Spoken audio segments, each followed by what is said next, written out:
What's up, guys? So I'm gonna shoot about 5 rounds just to make sure that everything's running right. After that, I'm gonna go start up close and sight my rifle in, and then we'll work my way back to 100 yards. Once I get that sighted in, I'm gonna come back to the recording and hopefully get some decent accuracy.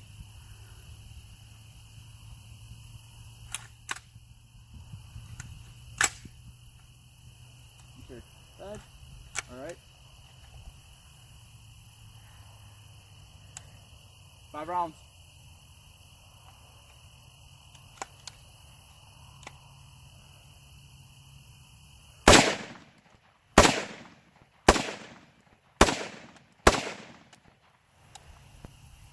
Works pretty good.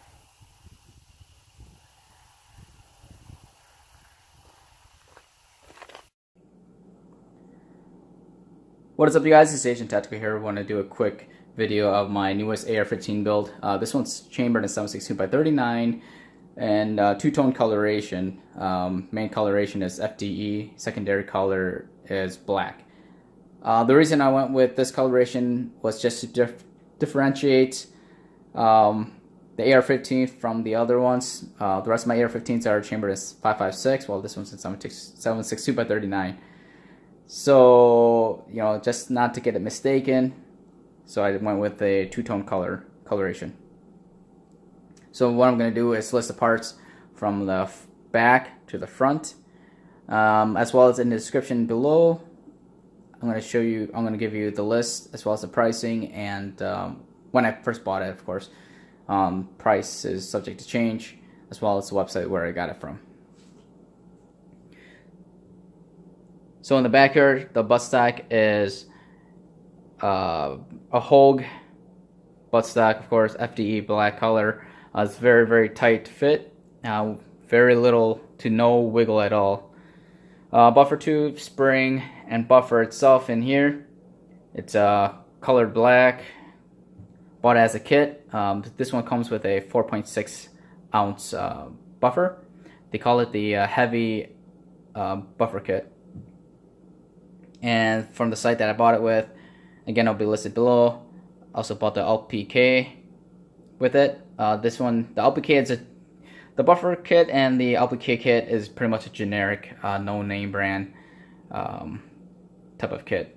But the LPK did give me the option of what kind of pistol grip I wanted, so I went with a hex mag pistol grip, just because I wanted something different, and I like the way that you can change the angle if you wanted to. Other than that, I would have opted out with the B5 pistol grip because I like the more of a straighter angle of it.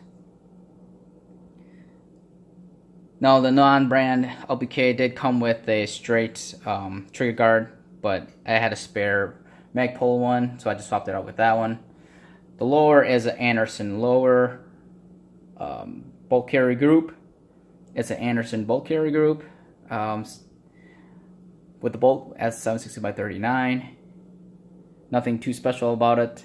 Ran perfectly. No, I believe there's no extended firing pin. I think it's just a standard one, which I shot Red Army Standard and Wolf with it just fine, no issues.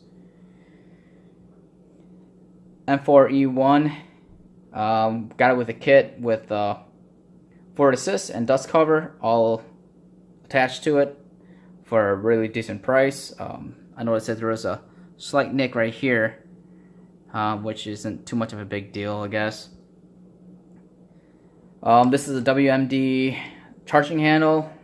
This thing was like super expensive, but it's got that special coating. I don't know if I can do it one-handed, but yeah, it's got a special coating.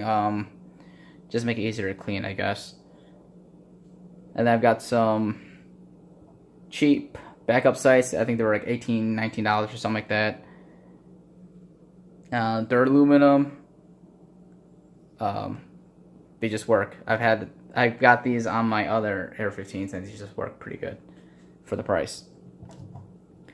This is a magnifier that I had for a long time ago. I just threw it on here. This is a Psych Mark. This is a 3 power. Let me drop this down. There we go. So that's what it is. The side mark usually goes the other way or folds the other way, but I didn't want to because I didn't want the brass to hit the sight or the magnifier, so I swapped it out and did it the other way.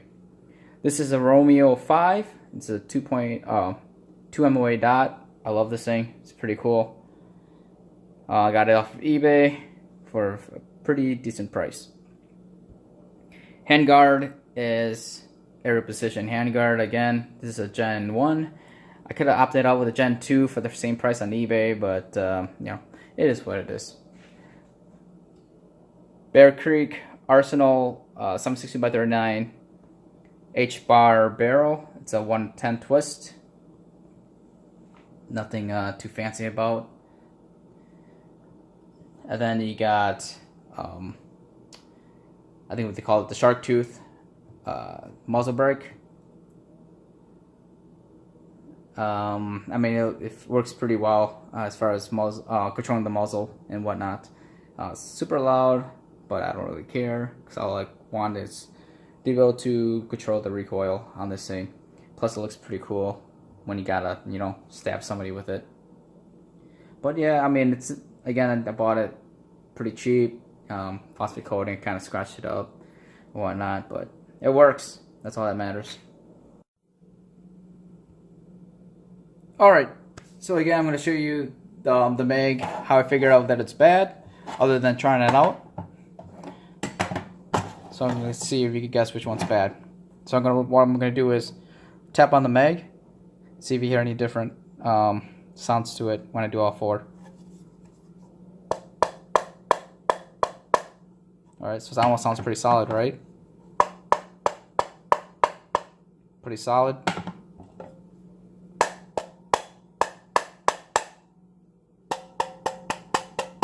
You feel a little bit of vibration. It usually makes a little bit more noise than that. But yeah, this one you can tell it's the bad mag just by the way you can hear the spring vibrate. Shit mag right off the bat. Again.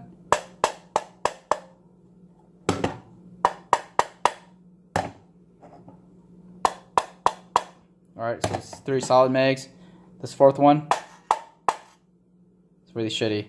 I'm gonna go inside of it, maybe try to clean it out to see what's wrong with it, then put it back together and hopefully be able to fix it.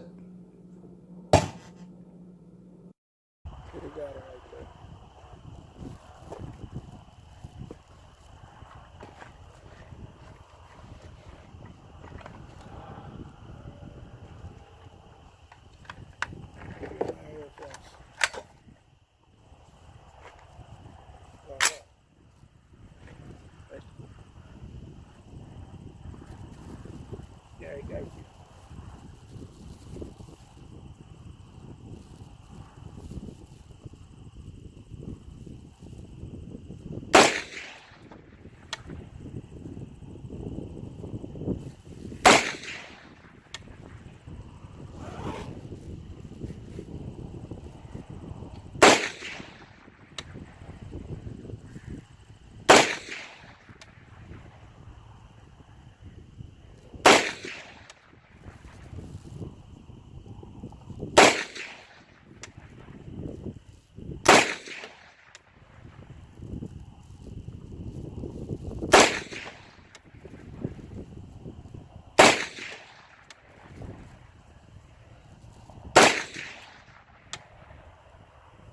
Alright, I'm gonna rapid fire this thing. Go ahead.